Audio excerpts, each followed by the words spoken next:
And here we go. Thank you so much. Welcome. This is See Through. I'm your host. I've been your host, Shuta Gopi. So good to see each and every one of you virtually uh, in the virtual Zoom room, which is live, as well as on YouTube, which is now also live. So good to be back. Really, really nice. It's been an interesting week. Right after Nrsimha Chaturdasi last Sunday, we were with each other and we were having kind of the most wonderful time just speaking about the glories of this great protector and how he fulfills all of the promises of the personality of Godhead, of our supreme best friend. And he fulfills all of those promises, not just for a 5-year-old boy named Prahlad, but for all of us today. And we had a really, really nice beginning to our festival. And then I hope all of you had a really great ending to your festival. I I had the purificatory ending to my festival. And we ended up reciting the English to the Nrsimha Kavacha. And I'm really, really glad that we did that because it is supposed to help safeguard against all kinds of diseases. And I am sure that that is the only reason why I'm here with you this week and not still very, very sick with a fever. Still, apparently, I have COVID, but we're feverless at least. So that's great. Um, because yeah, there was fever for a long time. It's like 3-4 days of fever where I was just kind of wondering, is this going to be forever? But isn't that how it feels? Whenever anything happens in life, you start to wonder, is it going to be like this forever? And that's the kicker. No. And the reason I scrunch my nose up when I say it is because it also means no when we have the amazing things that happen in life and we wonder, is this going to be forever? No, it's not. So whether they are good or bad times, happiness or distress, nothing lasts forever. Everything is temporary. It's always good, also bad. There was a devotee who was at the Brooklyn Temple here in New York. And originally, he was from Vrindavan. He's back in Vrindavan now.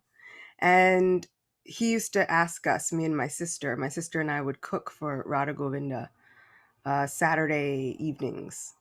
And he would ask us, how are you? And sometimes we'd say, oh, wonderful.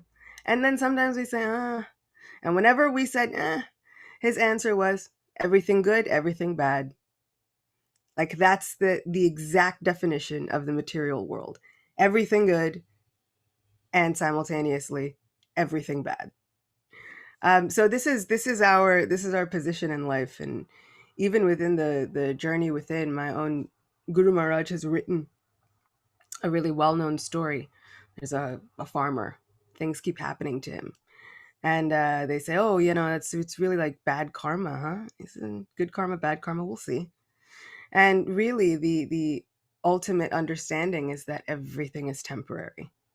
My sister would um, have a Sunday school. We both had Sunday school classes. I usually had the younger kids, and she had the older girls, like about 13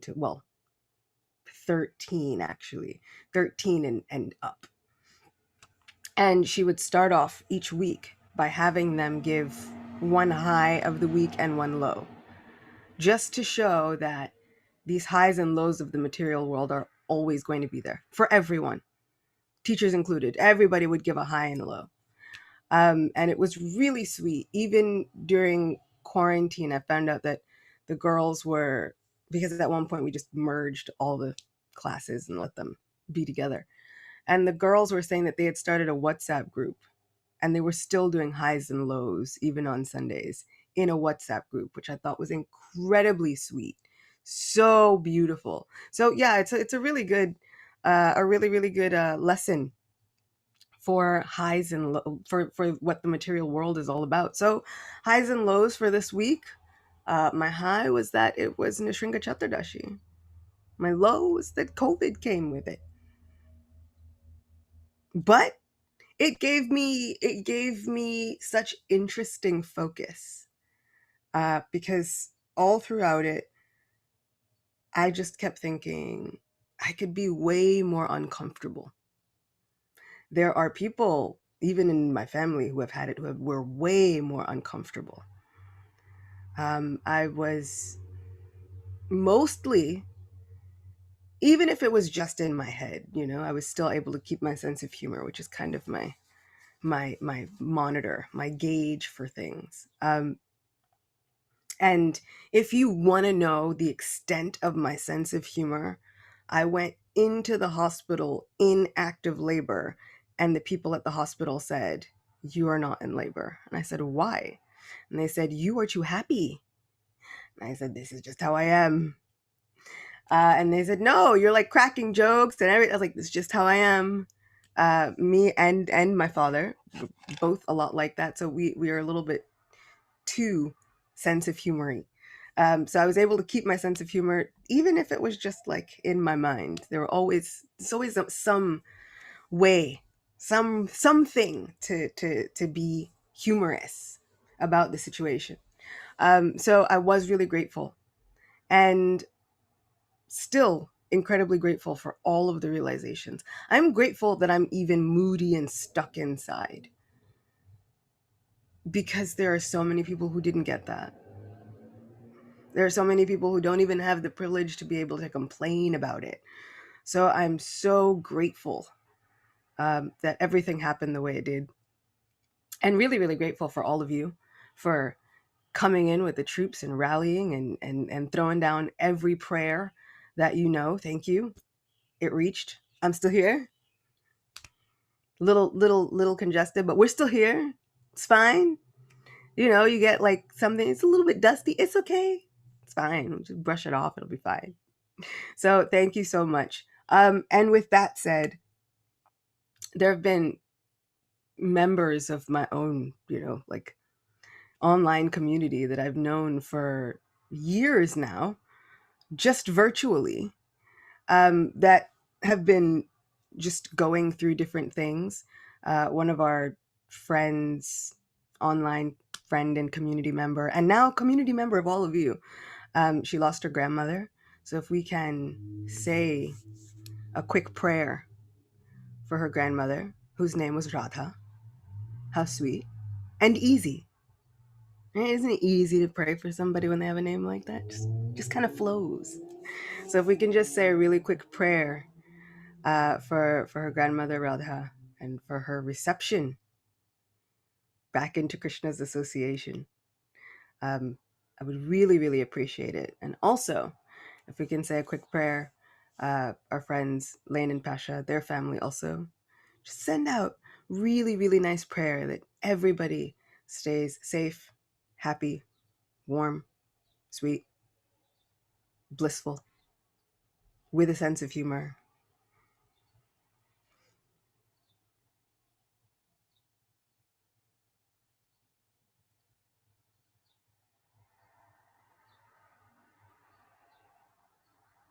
Thank you.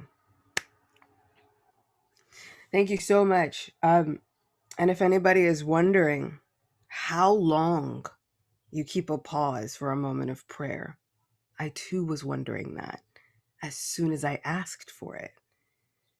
And then I thought to myself, how long does one keep this moment as the orchestrator of this prayer?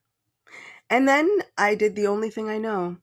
I chanted the Mahamantra in my mind one really good time. And I thought, that's a good moment.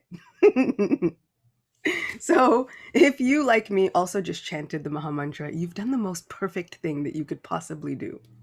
This is what prayer is all about. This is what our community is all about. This is what this prayer ministry is all about. So thank you for coming together and being a part of this. It makes all the difference. It makes every difference. So don't ever think that your prayers don't count, or that your prayers are not mattering to someone's life. They are the difference between everything good and everything bad. So they are a shelter, and they're a shield from the storm. So without further ado, we should get into some more prayers. We've been journeying through Krishna book slowly but surely. We're going to continue that journey. We've been speaking about the prayers of the demigods, the celestial devas, as they've been praying for Krishna in the womb to advent and save their lives in essence. So we'll continue reading. And just one thought, one realization that I had while thinking about this section was that our prayers should have a sense of urgency. Sometimes we pray and we're in a really comfortable position in life, and then I feel as though Krishna really he revs the engine a little bit. He starts to up the ante of what's happening around us to really squeeze out the nectar and the juice of these prayers. And I feel as though our prayers really, they start going deeper and deeper the more things are happening to us. Like, things are nice, the weather is good, your car is fine, everything's working in your favor, you get to work on time, there's no problems. And our prayers seem a little bit like, oh, thanks, great, that was nice, that's great. And then when something happens, right, it could be even simple, when the car breaks down, when Mercury enters retrograde, just as simple as that. When anything happens, the prayers start to get more intense. We start to pray more feelingly. We start to let those prayers really come out from the heart instead of just the lip service that we give our transcendental parents, right? Our transcendental family members, where if your mom does something nice for you, like, thanks, mom. But then when your mom does something nice for you and you're sick, it's like the best thing that anybody could have ever done. They could have ever done, right? When you're really in need, it's like eating when you're really hungry versus just eating because, right? And so they say that the best digestion and eating happens when you're really hungry. And that's what I feel about prayer. Some of those best prayers come when we're really hungry, when the material world starts imposing the will of its supreme mistress on us in very, very intense ways that become very visible. So sometimes we feel like the material energy is acting, but it's light, the light version, We didn't even pay for the app yet. It's still free, it's still got ads, we're coasting. And then anything happens. And then next thing you know, we're clutching at our faith, clutching at our beads, clutching at anything, clutching at pictures of the deities, just thinking, oh my goodness, if I could just get through this. Lord, if you could just get me through this. And then our prayers start to get some nectar. They start adding some spice and some juice. And so I feel like our prayers need some intensity, a sense of urgency. And sometimes I like to preemptively add the urgency so as not to tip my friend off that maybe he should add in the urgency. So maybe if I add the urgency, he won't add so much urgency. He's like, oh, she's already urgent. It's fine. It's okay. And there's a little bit of an example. There was a devotee. His name was Shamananda Pandit, actually. But before he was Shamananda Pandit, his parents had lost several children. And when they had him as a child, they were just hoping that this child, this boy child, would live.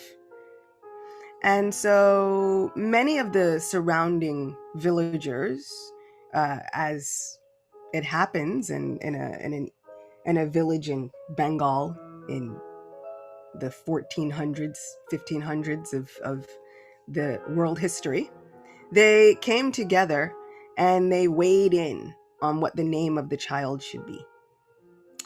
And they said, give him a name that will really, really express how we feel about this child. They're like, no. Well, there's the name Krishna, like we want him to be protected. No. Not just Krishna. Put something else in that really emphasizes our sense of urgency about these prayers. So what they did was they named the child Dukhi. Dukhi means miserable. And their rationale in naming this child Dukhi was that Yamaraj, the Lord of Death, would see a child that was named miserable and think, wow, that kid's really got a lot going on. Let me leave the kid alone. This was the thinking. And with that thought in mind, they literally named this child Dukhi Krishna. Poor, miserable little Krishna. There he is. Just trying to get by. So I feel like our prayers should have a sense of urgency. And sometimes when it comes to life, I turn on the waterworks of my emotions. Oh my Lord, don't you see what I'm already going through? You don't want to put more on there, do you? Like, how much more can I really handle? Don't do it. Be merciful. And then sometimes we come crying. Oh my Lord, you know exactly how much I'm already going through. Why? Why would you put this on me? So let's see how intense the prayers of the demigods are. Let's see the sense of urgency with which they prayed for the advent of the Lord in their own lives. So we've been within the kind of middle-ish of this chapter. We are starting from, let's see, at the beginning of the Srimad Bhagavatam. It is also stated that without devotional service to the Supreme Personality of Godhead, one cannot achieve liberation from the bondage of fruitive activities. I think we talked about that once before. These really big words like fruitive activities. And what does that mean? What are the fruitive activities? I'm also giving you time to find this section. See what I'm doing? So what are fruitive activities? They're activities that you perform in order to receive the fruits. You give something to get something. This is kind of like the opposite of what our prayers should be like. But most of the time, it is exactly what our prayers sound like. It's negotiations. We enter into supreme transcendental negotiations. Oh my Lord, if you give me, if you help me, then I will. And usually it sounds like, and I'll build you a temple if you just give me the $10 million. As if, right? Vrindavan is a land with 5,000 temples, and I mean literally there's 5,000. I mean literally as you drive, you can point out temple and cow and count it. You make a little ding, literally. Does he need your other temple? What's he need it for? He seems fine. He's being worshipped by everybody. Celestials and everything. Right? He's being renowned throughout the worlds. Not just one world, all of them. Does he need our temple? No, this is for us to feel nice. See, I did something for you. Did you? Or, oh my Lord, if you give me the best voice, then I'll make sure that I sing for you at least once a week. At least. So this is what happens to us. This is the fruitive activity. And Krishna is so merciful that even when we come to him with these negotiations, sometimes he listens. But he doesn't have to. He is not under any circumstances obligated to listen to us and our negotiating, our bad negotiating skills at that. Because who could be a better negotiator than Krishna? Who could be a better singer than Krishna? Krishna doesn't need my voice. Krishna doesn't need the millionaire's money. He's the one who gave us everything that we have in the first place. So why? What is it that Krishna needs from us? Not a need, but a desire, a hunger, a greed for love and relationships. And then again, I ask, who in the world would want to be in a relationship with us? Because let's face it, we're toxic. We are the ones in the relationship that everybody is warning Krishna about. Don't go talk to them. They ignore you. They forget about you. They tell you you don't even exist. Right? If you had somebody, and everybody has that crush growing up at some point, you're like, and they don't even know I'm alive. No, really. We have dedicated institutions to trying to prove that our supreme most friend doesn't exist. We become so willfully ignorant. My mother and Srila Prabhupada always bring in the analogy, it is impossible to try and wake up someone who is pretending to be asleep. If they're actually asleep, you have some luck, you have some hope. But if they're pretending, it's impossible. This is us. We are doing everything in our power to be the most negative, narcissistic person in the relationship that has ever been in a relationship. We are all the labels that we like to throw out on everybody. I'm triggered, and you're toxic, and I'm traumatized, and you've projected all the things upon me. We do this, but with Krishna. And then we blame him. Right? We gaslight him all the way to new therapy heights. How could you? I was just living my life, and here you come, giving me all the obstacles and the miseries that I never asked for. Meanwhile, he's like, well, actually, this material world place, it's full of obstacles and miseries. Actually, that's most of what you get here. Like, that's in the terms and conditions. You did actually apply for those when you signed up for this material existence. And we're like, no. I signed up for the sunny life where I get to think I'm God. And here you come giving me obstacles and reversals. Like, who do you think you are? It's almost like you think you're God. The nerve. It's the audacity for me, really. That he could think that he was God and impose all of these obstacles and reversals on me, the person who is actually trying to be God. He doesn't even have to try and be God. Like, at least I'm putting effort in. So this is us in the relationship with Krishna. You hear how absurd it sounds? You hear how just ridiculous and delusional it sounds? That's what we sound like. Honestly speaking, this is what we sound like to Krishna. And then we call him back. But wait. But I need you to fix all my problems. But I didn't exist 10 seconds ago, and you won't exist 5 minutes from now. But for now, I need you to fix all the problems.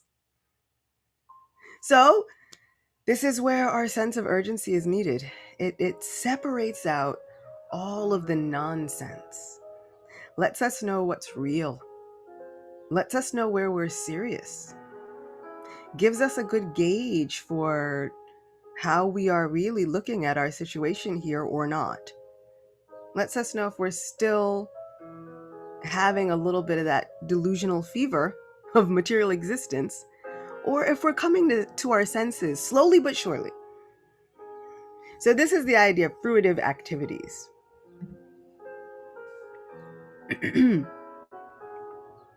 The statement of Lord Krishna is there in the Bhagavad Gita, and in the Srimad Bhagavatam, the statement of the great sage Narada is there.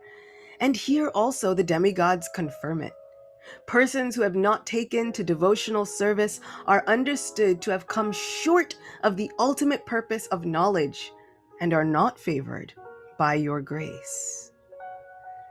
The impersonalists simply think that they are liberated, but actually they have no feeling for the personality of Godhead. They think that when Krishna comes into the material world, he accepts a material body. They therefore overlook the transcendental body of Krishna. This is also confirmed in the Bhagavad Gita, Avajananti Mammudha. In spite of conquering material lust and rising up to the point of liberation, the impersonalists fall down. If they are engaged just in knowing things for the sake of knowledge and do not take to the devotional service of the Lord, they cannot achieve the desired result. So now I have really, really good news for all of you. That sentence, the one that sounds really heavy, persons who have not taken to devotional service are understood to have come short of the ultimate purpose of knowledge and are not favored by your grace. And now I see it, right? I get it. We all get a little bit like antsy, like, is that me? Because I feel like maybe Srila Prabhupada is talking directly at me. Have I not been favored by the grace of Krishna? I can assure you that every single one of you here listening now, in the future, for perpetuity, any of you that are listening have absolutely been favored by the grace of Shri Krishna. You have not come short of the goal of knowledge. And I can tell you this because you're all performing devotional service right here, right now. We have 9 limbs of devotional service. The first of which is hearing. Simply hearing about Krishna, being eager to hear, getting up at whatever time of the morning that you've gotten up today to make the effort to come and hear even just the name Krishna. Even if you did it because, I don't know, I had nothing else to do, but that eagerness, that is evidence of Krishna's favor upon us all. Because just hearing is devotional service. Chanting is devotional service. Even just remembering is devotional service. So congratulations. You made an effort and you remembered Krishna today. And now you came and you're hearing. Those are 2 limbs of devotional service that you've performed, which let me know that you have not come short. You haven't come up short. I come up short every day. I am not yet 5 feet tall. So when you meet me, please know I'm a very small person. And I get that a lot. People, they meet me and they go, I thought you were way larger from a screen. And now that my hair is short, I'm a really short person. I'm a very, very small human. I'm child-sized. Like in the pictures, I stand next to the children. So, I come up short materially. But you all have not come up short transcendentally. Spiritually, we are winning this morning. So I'd like to congratulate you all on your win for today. Take the win. Congratulate yourselves also. So we've made it. We're here. We're not just trying to know things for the sake of knowledge, but we are actually trying to take to the process of devotional service. Their achievement, speaking about the impersonalists, is the trouble they take, and that is all. It is clearly stated in the Bhagavad Gita that to realize Brahman identification is not all. Brahman identification may help one become joyful without material attachment or detachment and to achieve the platform of equanimity. But after this stage, one has to take to devotional service. When one takes to devotional service after being elevated to the platform of Brahman realization, he is then admitted into the spiritual kingdom for permanent residence in association with the Supreme Personality of Godhead. And I just made a reel where Shri Krishna tells Arjuna within Adi Purana that anyone who is chanting my holy names must be said to be in constant association with me. How cool is that? And so the place where there is association with the Supreme Personality of Godhead is called the spiritual kingdom, which means that we don't have to wait to gain entrance into the spiritual kingdom. We can do it right here, right now. All it takes is an eagerness to hear and chant about our dearest friend. Some of the easiest things that we can do, even if we call out in distress, even if we remember Krishna in distress. In fact, Prahlad Maharaj says to his own guru, Narada Muni, he says, "Oh Narada, how can you say I've been a recipient of Krishna's mercy? All I did was remember him, and that too, only when I was in distress. I only saw him once, and then he was gone to me for the rest of my life. How can you say that I've been the greatest recipient? There are other devotees who are seeing him constantly." But Narada is convinced, no, you've been associating with him all along. You've been living on your planet and worshiping your deity. In fact, he often stays at a place called Harivarsh, which is literally just Hari's land. He doesn't even stay in a place that doesn't have the name of his dearest Lord in it. Which is why I have cleverly renamed the village of Instagram as Govindagram, which actually gram kind of means village. If you think about it, in Hindi, you've got Nandagram, and the gram is it's the village. So we've got Govindagram, right? But I mean, it's because, why not? Why not give ourselves any excuse to remember Krishna? Any excuse, so that our minds can't escape him, because the mind will try. The mind will try, but the heart is eager. So let's let our heart win. The heart should win out this time. It's about time that our hearts all had a victory. And this is the supreme, most ultimate victory.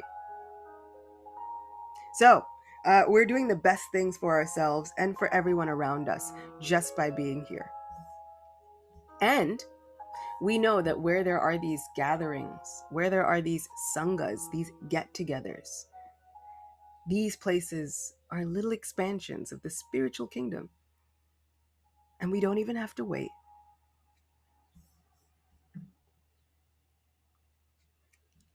So that is the result of devotional service. Those who are devotees of the Supreme Personality of Godhead never fall down like the impersonalists. Even if the devotees fall down, they remain affectionately attached to their lordship. Oh, that's a sweet one. Even if the devotees fall down, even if you don't get it perfect, they remain affectionately attached to their lordship. That I can do. They can meet all kinds of obstacles on the path of devotional service, and freely, without any fear, they can surmount such obstacles. Because of their surrender, they are certain that Krishna will always protect them. As it is promised by Krishna in the Bhagavad Gita, my devotees are never vanquished. And it is in fact this promise that prompts him to appear as a ferocious half-man, half-lion form that comes to disembowel a demon, that we devotees then say, "Oh, so sweet." It's okay, I'm going to make a video about it later. It's going to be funnier. Wait for it. So this idea, this principle, this premise, and this promise that Krishna will never allow his devotees to be vanquished, that's what gets us through. Every time there's an obstacle, every time there is a reversal, every time there is a mountain to surmount, and there will always be, we start remembering, but my Krishna said. And that attachment even is devotional service. And that attachment, which is devotional service, breeds more devotional service. You cannot lose. I mean, literally, Krishna says in this endeavor, there's no loss or diminution. You literally cannot lose. And so I say, just let yourself remember. Remember how dear you are to our dearmost friend. Remember who you are. You are Krishna's friend.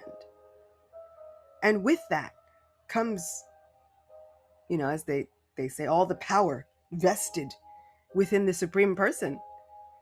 You've got so much guarding your back and your front and all sides. You've got the best friend in the entire creation. Remember who you are.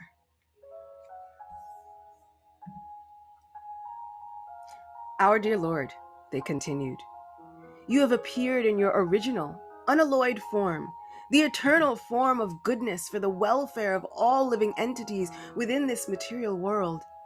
Taking advantage of your appearance, all of them can now very easily understand the nature and form of the Supreme Personality of Godhead.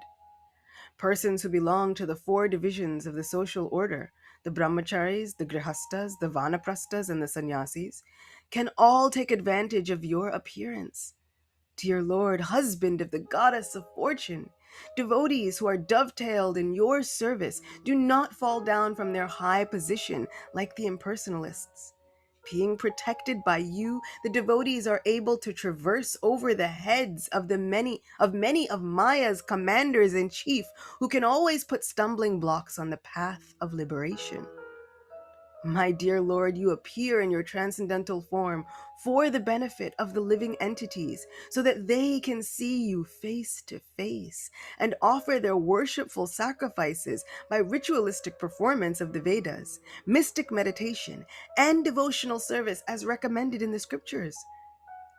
Dear Lord, if you did not appear in your eternal transcendental form, full of bliss and knowledge, which can eradicate all kinds of speculative ignorance about your position, then all people would simply speculate about you according to their respective modes of material nature.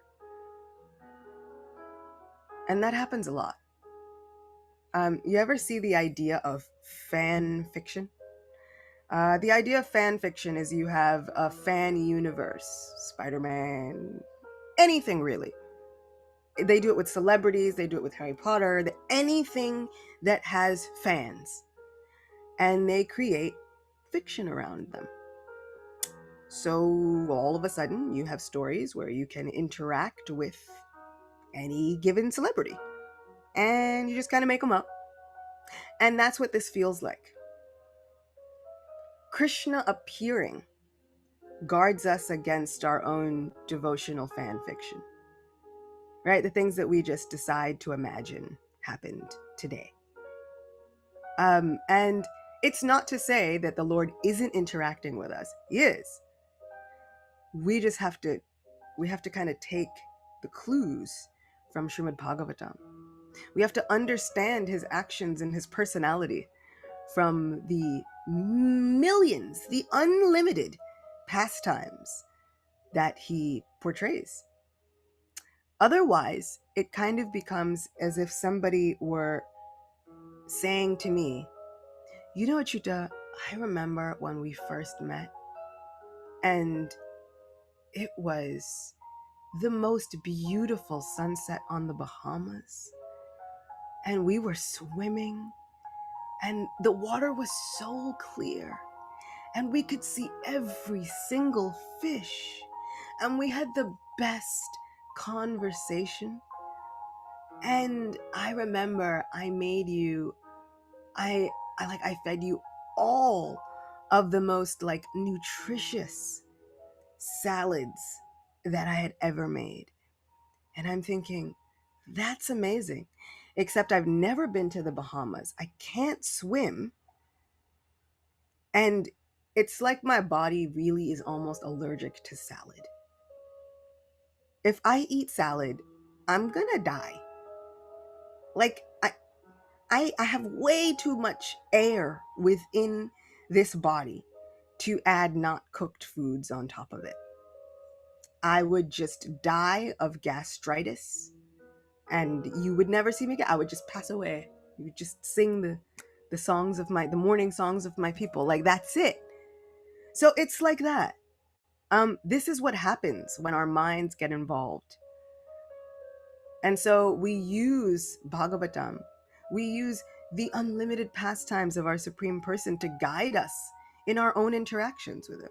Otherwise, we get one of those situations where we're like, Krishna, I feel like I mean, did you expressly say that you didn't want to eat beef? And he's like, well, yeah, I did.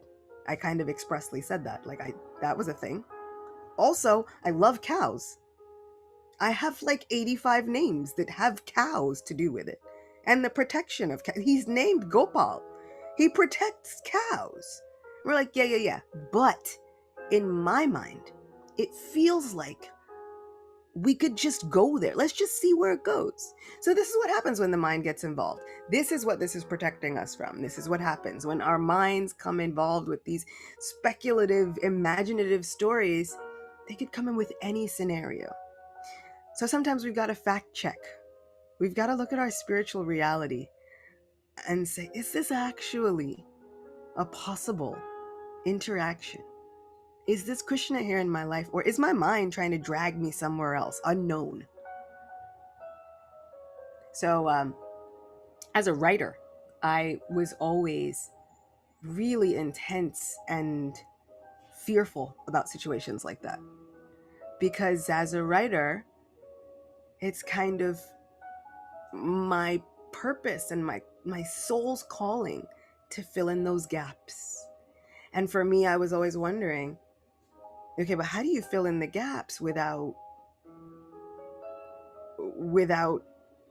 that divine vision? How can you trust? Because Nectar of Devotion also says that when you are writing things about Krishna, they become revealed scripture. So how can I protect that from my own mind that would like to bring in anything? And my sister always reminded me, but nothing is new for Krishna. All you have to do is look. You look through those pastimes and you find the things that Krishna has done, the things that Krishna has said. And then we understand that Krishna doesn't just say this once. Everything he says in Bhagavad Gita, he has said multiple times to multiple people.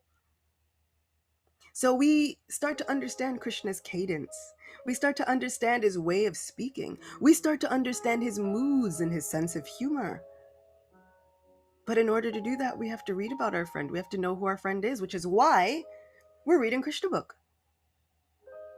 To help guard us against our mind trying to take us anywhere and everywhere. So this is our goal. The appearance of Krishna is the answer to all imaginative iconography of the Supreme Personality of Godhead. Everyone imagines the form of the Supreme Personality of Godhead according to his mode of material nature. This is often why we are hell-bent on thinking that God will hurt us. This has been our experience, right? And so since we cannot imagine something beyond our experience, it is hard for us to imagine a supreme person who is all forgiving, all knowing, all loving, and simultaneously always and forever in love with us. We've had the experience that people leave, people abandon us. When they get to really know us, we're just too annoying for them to put up with. Not Krishna. The appearance of Krishna is the answer to all of that. So whenever your mind is shouting at you, Krishna won't love you through that. You just remind your mind, no, Krishna's appearance is the answer to all of my problems. Krishna's appearance really is the answer to every doubt, every question, and every insecurity that pops up within us. Because he shows time and again how forgiving he is, how mischievous he is, how loving he is, what a sense of humor he has, and how he will always be there for his devotees, which you all are. Congratulations again. If you weren't sure whether or not you are a devotee, you are. And no one can take that away from you. In fact, everyone is. Inherently, every living entity is a devotee. Just depends on how deep our amnesia goes.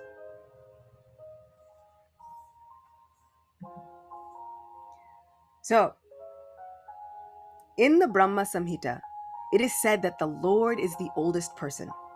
Therefore, a section of religionists imagine that God must be very old, and therefore they depict a form of the Lord like a very old man. But in the same Brahma Samhita, that is contradicted. Although he is the oldest of all living entities, he has his eternal form as a fresh youth. The exact words used in this connection in the Srimad Bhagavatam are Vijnanam, Agyanabhit, Apamarjanam. Vijnanam means transcendental knowledge of the Supreme Personality. Vijnanam is also experienced knowledge. Transcendental knowledge has to be accepted by the descending process of disciplic succession. As Brahma presents the knowledge of Krishna in the Brahma Samhita is Vijnanam, as realized by Brahma's transcendental experience. And in that way, he presented the form and the pastimes of Krishna in the transcendental abode. Agyanabid means that which can match all kinds of speculation. In ignorance, people are imagining the form of the Lord. Sometimes he has no form, and sometimes he has form, according to their different imaginations. But the presentation of Krishna in the Brahma Samhita is Vijnanam, scientific, experienced knowledge given by Lord Brahma and accepted by Lord Chaitanya. There is no doubt about it. Sri Krishna's form, Sri Krishna's flute, Krishna's color, everything is reality. Here it is said that this Vijnanam is always defeating all kinds of speculative knowledge. Therefore, without your appearing as Krishna, as you are, neither Agyanabid, nescience of speculative knowledge, nor Vijnanam would be realized. Agyanabid, Apamarjanam. By your appearance, the speculative knowledge of ignorance will be vanquished, and the real experienced knowledge of authorities like Lord Brahma will be established. Men influenced by the three modes of material nature imagine their own God according to the modes of material nature. In this way, God is presented in various ways, but your appearance will establish what the real form of God is. The highest blunder committed by the impersonalist is to think that when the incarnation of God comes, he accepts the form of matter in the modes of goodness. And that also factors in when we start giving God the faults of other people. When we start thinking, I've done too much. There's no coming back from this. God will never forgive me. And then you think, well, if you have balanced parents, then would they not forgive you for anything? You see it. There are the parents of children, or everybody at some point was a child, right? Children who have done heinous things, horrible things. You see it after any shooting that happens, and the mother and the parents come on and they think this is just unconscionable, but really, my child's a good person, right? They feel for the child. If a materially conditioned parent can do that, what makes us think that Krishna, the Supreme Person, is somehow lacking the forgiveness? He has all of those qualities in the fullest extent. So what makes us think that somehow that Supreme Person won't be able to forgive us? That same Supreme Person who says, many, many births both you and I have taken, I can remember them all, but you cannot, which means he's seen us at the worst of our worst.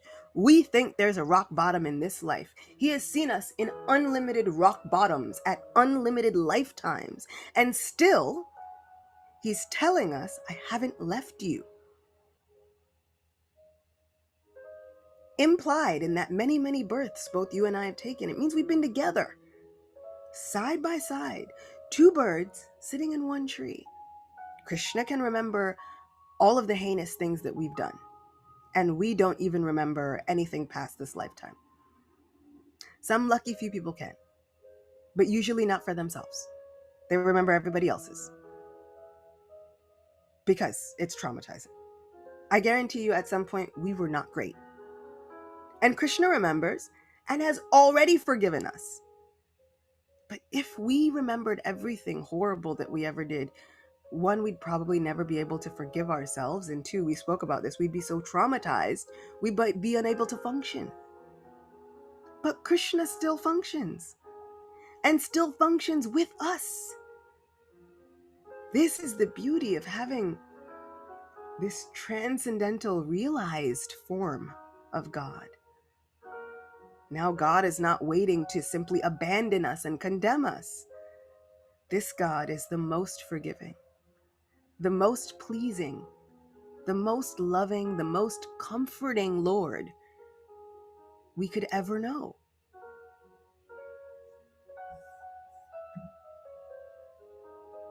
So the highest blunder committed by the impersonalist is to think that when the incarnation of God comes, he accepts the form of matter in the modes of goodness. Actually, the form of Krishna or Narayan is transcendental to any material idea. Even the greatest impersonalist, Shankaracharya, has admitted that Narayana Paro Vyaktat, the material creation, is caused by the Avyakta, the impersonal manifestation of matter, or the non-phenomenal total reservation of matter. I know those are English words, and it's going to take me until next week to figure out what that meant. The non-phenomenal total reservation of matter. Those of us who are in the comments, I'm not gonna get to the comment until after this is over. But as the realization comes to you, you let me know what you think about the non-phenomenal total reservation of matter. But it doesn't matter, because Krishna is transcendental to that material conception. See, voila. That is expressed in the Srimad Bhagavatam as Shuddha Sattva, or transcendental. He does not belong to the material mode of goodness, and he is above the position of material goodness. He belongs to the transcendental eternal status of bliss and knowledge. So our Lord is happy, if nothing else, right? Sometimes vengeful and angry, we've seen Lord Nrsingadev, but mostly happy. Dear Lord, when you appear in your different incarnations, you take different names and forms according to different situations. Lord Krishna is your name because you are all attractive. You are called Sham Sundar because of your transcendental beauty. Sham means blackish, yet they say that you are more beautiful than thousands of cupids. Kandarpa Koti Kamaniya.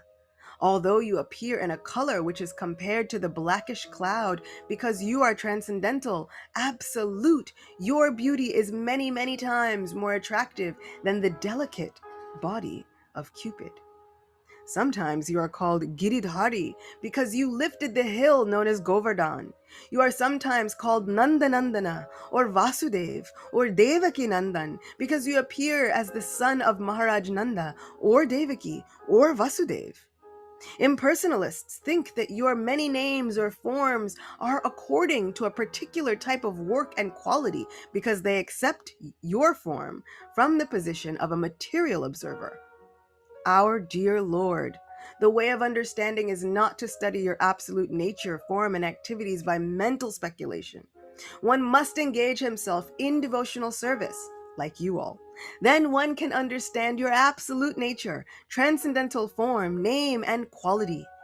Actually, only a person who has a little taste for the service of your lotus feet can understand your transcendental nature or form and quality. Others may go on speculating for millions of years, but it is not possible for them to understand even a single part of your actual position. In other words, the Supreme Personality of Godhead Krishna cannot be understood by the non-devotees because there is a curtain of Yogamaya which covers Krishna's actual features. As confirmed in the Bhagavad Gita, Naham Prakasha Sarvasya, the Lord says, I am not exposed to anyone and everyone. When Krishna came, he was actually present on the battlefield of Kurukshetra and everyone saw him, but not everyone could understand that he was the Supreme Personality of Godhead. Still, everyone who died in his presence attained complete liberation from material bondage and was transferred to the spiritual world. I'm really trying my best. I'm like I was trying, like we could make it through this chapter. But the more that I look at it, I'm kind of like, why rush through this chapter? We'll continue. We'll see a little bit longer. O Lord, the impersonalists or non-devotees cannot understand that your name is identical with your form. Since the Lord is absolute, there is no difference between his name and his actual form. In the material world, there is a difference between form and name. The mango fruit is different from the name of the mango. One cannot taste the mango fruit simply by chanting mango, mango, mango. I wish sometimes. I love mangoes. But the devotee who knows that there is no difference between the name and the form of the Lord chants Hare Krishna, Krishna Krishna, Hare Hare, Hare Rama, Rama Rama, Hare Hare, and realizes that he is always in Krishna's company. For persons who are not very advanced in an absolute knowledge of the Supreme Lord, Krishna exhibits his transcendental pastimes. They can simply think of the pastimes of the Lord and get the full benefit. Since there is no difference between the transcendental name and form of the Lord, there is no difference between the transcendental pastimes and the form of the Lord. For those who are less intelligent, like women, laborers, or the mercantile class, that was basically just like 75% of the population that he just named. So I don't want you to think he was just singling out anybody. It's like 75% of the population is less intelligent. It's like if you weren't a neurophysicist or if you weren't a rocket scientist, you were considered like less intelligent. Like also, fun fact, do you know what Krishna considers cooked food? Foods that are fried. That's considered cooked. Everything else is considered raw. And that's a God that I can get behind, okay? Like, really, in order to really cook it and imbue it with all the goodness, don't you think it should be fried? And this is why I love Vedic culture, because God said, you know what we should do? Take bread and then fry it. And everyone said, you know, that's a great idea. Fry it till it puffs up like a balloon. Fry the bread. Fry cheese. Fry everything. Wrap fruits in dough and fry that too. Like, fry it all. It's amazing and absolutely wonderful. So this is our Lord, right? This is how we get over on things, and this is how I know that Srila Prabhupada is not singling out anybody because he named 75% of the greater population just in that small parenthetical instance. So the great sage Vyasadeva wrote Mahabharata. In the Mahabharata, Krishna is present in his different activities. Mahabharata is history, and simply by studying, hearing, and memorizing the transcendental activities of Krishna, the less intelligent, I'll gladly accept the title, can also gradually rise to the standard of pure devotees. The pure devotees who are always absorbed in the thought of the transcendental lotus feet of Krishna and who are always engaged in devotional service in full Krishna consciousness, includes hearing, chanting, and remembering, are never to be considered to be in the material world. So that scale of less intelligent and greater intelligence doesn't apply to you. See how wonderful that is? Because you're not of this world anymore. Sri Rupa Goswami has explained that those who are always engaged in Krishna consciousness by body, mind, and activities are to be considered liberated even within this body. This is also confirmed in the Bhagavad Gita. Those who are engaged in the devotional service of the Lord have already transcended the material position. Krishna appears to give a chance both to the devotees and non-devotees for a realization of the ultimate goal of life. The devotees get the direct chance to see him and worship him. Those who are not on that platform get the chance to become acquainted with his activities and thus become elevated to the same position. So I'll stop here, and next week it might have to. Actually, it can't be next week. Next week, I have to go to Sadhu Sangha. And because I have to go to Sadhu Sangha, we can't meet next week. But maybe I'll do a special one after next week, in the middle of the Memorial Day weekend, which, if you're not in America, that doesn't really mean anything. Memorial Day is not really necessarily a thing. It's supposed to be. We're supposed to be memorializing, but we can, in memorial of our eternal position, we can remember and really hold in our heart Sri Krishna and the activities and pastimes he's having with us in our lives. So I know what I just said. I know I said earlier, I gave everybody a speech about fan fiction. Do not create fan fiction with our Lord. Like, I know I said that. And then in the same lecture, same see-through episode, here I go saying that the Lord is having pastimes with each and every one of us. He is. I promise you. We just have to know what Krishna's personality is like. We just have to make sure we know the person, so that we don't come with a story of things that, like me, where we met in the Bahamas, but I've never been to the Bahamas and I can't swim. And I don't like salad. So let's make sure that we have less fan fiction, more pastimes. And it's totally possible. All we have to do is practice surrendering the mind, letting the heart lead a little bit more. And the more that we read, the more Krishna reveals himself, opens himself. Previous word, what I thought was really interesting is Krishna reserves the right not to expose himself to anyone and everyone, right? Krishna is not just exposed to anyone. What does that mean? Krishna is not just vulnerable with anyone, but he is vulnerable with you, because he says, for this reason, I don't even allow so many people to know about devotional service, to know about bhakti, because through bhakti, I'm easily purchased. I know that if they know about bhakti, they have the means with which to purchase me. We have the means with which to see God in his most vulnerable, most loving form. We have it at our fingertips. Quite literally, japa beads. We have it at our fingertips. It's right there, and you see, like, oh, the thought, it's right at the tip of my tongue. We have the opportunity right at the tip of our tongues. Right at the entrance, at the doorway of our minds. All we have to do is hear, chant, remember. Srila Prabhupada says any one of those limbs is enough to give us the most perfection, the greatest perfection that we're seeking. If all you ever do with your Krishna consciousness is just continue to hear, you're doing a good job. Keep up the good work. Give yourself a gold star. If all you do is just continue to remember Krishna, good job. Now, we try to put in as many of the devotional limbs as we can to help us, right? We try and really, because we have to come at the mind from many, many angles.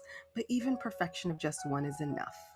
So, we have a takeaway from our dear Lileshwari. Give yourself any excuse to remember Krishna and let that remembrance carry you through. The material world has made a deep impact on us, and maybe it's not so easy to open our hearts, to be vulnerable, and to trust that we're worthy of love, that we'll be accepted for who we are. But Krishna doesn't work under the material world logic. He's been proving it birth after birth by staying on our side. So put your guard down and give love a chance. Ooh, I like that one. Trust Krishna's promises. Trust his unlimited and unconditional ability to love us, and let yourself remember how dear and special you are. I love how you do that. I really, really love it. You have like the best summaries. They're like the perfect size. They're nutshell little synopses. And I feel like I'm going to save that one and put it in the description box of the video. In fact, I'm literally going to save it right now. It is so good. So thank you. Thank you for that. You've summed up every point perfectly. Yeah. Put your guard down and give love a chance. If you ever watch Sachinandan Swami speak about Krishna, it's almost like he's tasting the best meal ever. He is a person who, in the middle of speaking about a pastime or speaking about Krishna, will literally stop and say, like he's just tasted it. And it's really nice. And I've always thought I aspire to get to that level. That point. We're just speaking about the pastimes and it tastes like cream. Which, if you know anything about Sachinandan Maharaj, he has said that one of his favorite things in life to eat is cream. So he says sometimes, it's like, I don't know how I'm a renunciate. Because that was one thing that he never really wanted to renounce was the cream. You get like really good whipped cream on something. So good. You can have it with fruit. You can put it on a cake. It serves all purposes.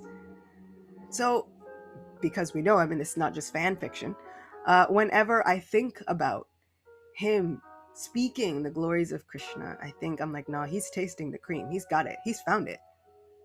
I want to get to that point where I'm tasting what he's tasting. Because I guarantee you it's the sweetest thing in all of creation. So yeah, that one line, I'm like, tastes nice. The flavor is beautiful.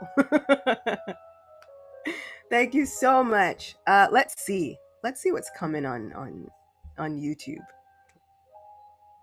Oh, one of our friends is saying, I had a teacher who said Sri Krishna is shy and thus hides from the non-devotees and reveals to the devotees who and what he is, and also is more available to the devotees who do not limit him.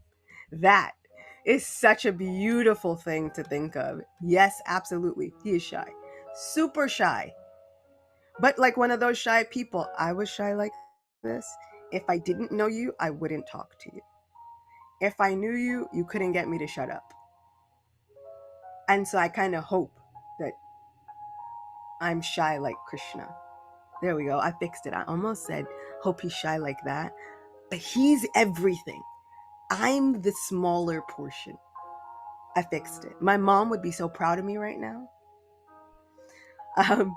Speaking of those who don't limit the Lord as pujaris or priests for deity worship, I always thought it was really sweet from a young age. You know how you talk about the size of different deities and you think, oh, they're 6 inches, 12 inches, whatever. But then when you want to show it, sometimes just easier. And you're thinking like, how do I, in my family, and especially from my mom, we've learned you do it this way, right? So the deity is about this tall or this tall or this tall or this big or whatever. Why? So that you don't limit the Lord. You don't put a cap on him this way. Here, he's ever expanding. So she measures him that way so that you never limit the Lord. How amazing is that? There's even a way to measure the form of the Lord that you love most that doesn't limit him. As devotees, we're always hyper conscious. This is my Lord. This is my friend. Why don't I want to limit him? Because then also his blessings are unlimited. All works in our favor. His love is unlimited. His forgiveness is unlimited. His blessings are unlimited. His yearning for goodness in your life is unlimited. There's a wonderful poem called Madhurashtakam. And the chorus of the poem, this song, essentially says, Madhura Dipater Akhilang Madhuram. Everything is sweet about the emperor of sweetness. And the song is really awesome. It just goes through everything. His smile is sweet. His face is sweet. His walking is sweet. His playing is sweet. His friends are sweet. His childhood roommates are sweet. Everything is sweet about the emperor of sweetness. So in that way, I was kind of thinking about that when I was thinking, his personality is unlimited. His grace is unlimited. Everything is unlimited about our unlimited Lord. a Lord that I worship. It's in the name. Ananta means that he is unlimited. My Shalagram Shila, who whenever I post anything, you look for hashtags, and that's the most annoying thing about posting anything. I hate looking for hashtags. Oh my gosh, I hate it. But sometimes it can be kind of fun. And so then I look for hashtags that say like God is my. And whenever they're like God is my rock, I'm like, he is. It's true. And then I kind of like look over at my altar. I'm like, I'm kidding. Don't throw a fit. I'm just kidding. So a Shila is a devotional stone that has been manifested from a river, and they have so many ranges of designs and markings on them, sometimes whorls that are called chakras. They have stripes and bands and all kinds of things. And so my Anantadev is a Shalagram Shila. And it is said that they are deities that you don't even have to install. It is understood that they are so spiritually powerful and potent that Lord Vishnu, or Krishna, is already present within them. Usually, we bhakti yogis keep one or two types of shilas, shila means stone, right? So Shila Tanka Nakala, he ripped apart the stone-like chest of the demon Hiranyakashipu. If anybody was ever wondering, right? That section of the Nishringa prayers, that's the Shila. So we've got Shila, right? Which means a stone. And they come from a place that is near a village called Shalagram. And thus they're named Shalagram Shilas. Shilas from Shalagram. And it took me all the way until after I got one to realize why they call them that. And that I stumbled on by accident. I was reading, because that's fundamental, and then I was all of a sudden reading, and I read about the town of Shalagram, and I said, what? How could I have been a devotee my entire existence and not known that Shalagram Shilas come from a town called Shalagram? Like, it makes perfect sense then. It's like, what are these? Shalagram Shilas. Oh, because right. So they're called differently. And it's not just Krishna that has Shilas. You can get a Shiva Lingam in the form of a Shila. You can get a Govardhan Shila. So that's really the other one that we keep. Although sometimes you will see special devotees with Shiva Lingam, cute little Shilas. But normally we'll have either a Shalagram Shila or a Govardhan Shila. I have a Shalagram Shila. My mom has a Govardhan Shila. It's interesting. We complement one another. Those Govardhan Shilas come from Govardhan Hill, the very hill that Krishna is named Giridhari for lifting. On the pinky of his left hand. It is the most exciting story, and we'll get into it when we reach the chapter. But I want you to keep in mind that just yesterday, I was kind of looking at a picture of a self-manifested deity named Radharaman, who had a birthday just last week as I got COVID. And he is self-manifested, meaning he hasn't been carved. He appeared from his own will. And we know that this is true because they have had architecturers and deity carvers who have been in. Everything happens within India for generations, right? Your job has probably been had for generations. So they are deity carvers, and deity carving has been in their family for generations, hundreds of years, and they've analyzed him and looked at this deity and said, yeah, no, it's impossible. We wouldn't be able to carve that. That's not a thing. Like just all of the features and the way he's formed. And if you've watched any of my stories, I happen to talk about them, usually in a very, very informal manner, because that's how Krishna is. Very informal when you get to know him. So I talk about his little self-manifested knees and his tiny little fingers, but I was looking at those tiny little fingers and thinking, so you held a mountain on that little finger? And not even like the bigger of his tiny little fingers, like the pinky one, the smallest of your little fingers. You held a mountain that I walked around. It takes a long time, guys. It's intense. Come to India in September. We'll be intense together. But then when you think about it, this mountain, and it's true. And because our Krishna is so unlimited, if he can do that with that mountain, what can't he do for your life? You think the mountains in your life are bigger than Govardhan Hill? They're not. And when we get to the story, that situation was much more dire. It was really intense. And we'll talk about it. We'll go through all the details. It'll be lots of fun. We can even dress up for it if you want. I really do enjoy a good virtual festival. And it's been a long time since I've dressed up just for the sake of a virtual festival. So we can even dress up for it. And we can hear about what Krishna says and how he instructs his family members. But that's how I know how unlimited my Lord is. If he can take care of that one problem with the little pinky on his self-manifested little hand, and he was only like 7, okay? When I was 7, I wasn't lifting anything. When I was 7, I'm sure I was still clumsy, and I probably didn't even weigh 50 pounds yet at 7. Me and my dad had a running joke until my teenage years, and he would ask me, "Did you hit 100 pounds yet?" And I'd say, "Almost, Dad."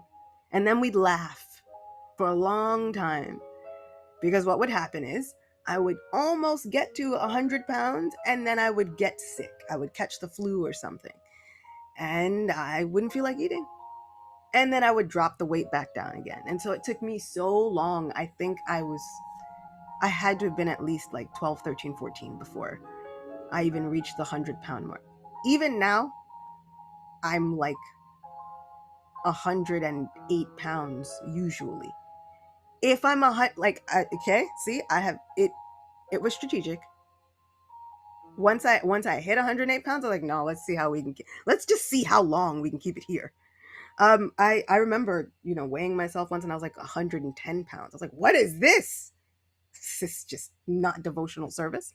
And then I thought to myself, isn't it cooler just to be 108? So yeah, I know my Lord is unlimited, because I am nothing. My problems are nothing compared to what he's already saved people from. And the best thing about it is, we get to hear about it. Now for us, it's just a fun story. Like, oh, remember that time? And the residents of Vrindavan are like, yeah, we remember. We almost died.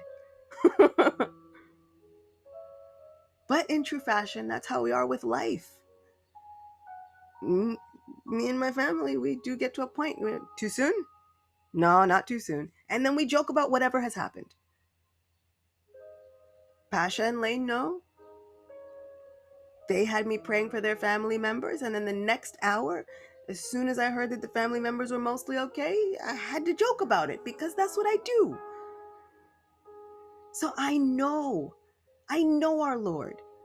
This is our Lord that makes all of the obstacles nothing more than something to laugh at later. When they say you can cross this ocean of material existence and it becomes no more than the water in a calf's hoof print, that's how you know.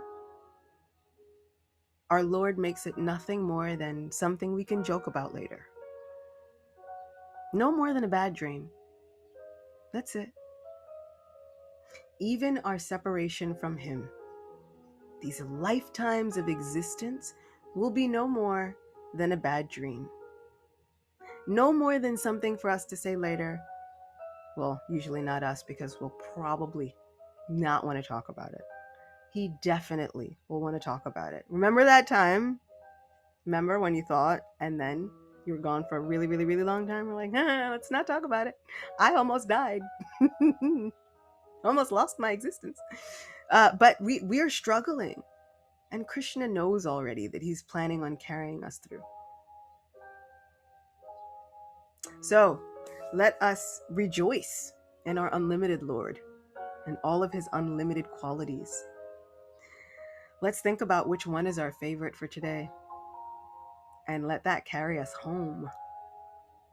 I'm going with his sense of humor and his forgiveness. It's always unfathomable to me. Just wonderful. His forgiveness is just incomparable. No matter how horrible I am to my friend, no matter how many times I ignore him, no matter how many times I promise to pay attention and then proceed to do the opposite and not pay attention, no matter how many rounds of bad japa I chant, he's always forgiving and eager to see me the next time.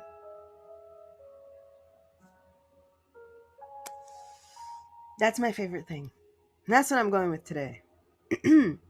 So our friend is always eager to see you. Go spend time with our friend. I mean, I know you just did, but do some more. Spend more time. Let me know how it goes. Write to me. Send me a message. Here, on Instagram, on Patreon. Send me a message. You guys are connected. So I'm looking forward to hearing about all of your favorite qualities about Krishna. Looking forward to hearing what we're walking away with after this session. And until next time, I'll let you know when next time is. We'll see each other again soon. All glories to our supreme best friend, Shri Krishna Chandra Bhagavan Ki Jai. Shri Shri Radha Govinda Dev Ki Jai. All glories to all of you. Krishna Book Ki Jai. Srila Prabhupada Ki Jai. I'll see you all again next time. Hare Krishna. Love you all. Thank you for being here. You all are the real MVPs.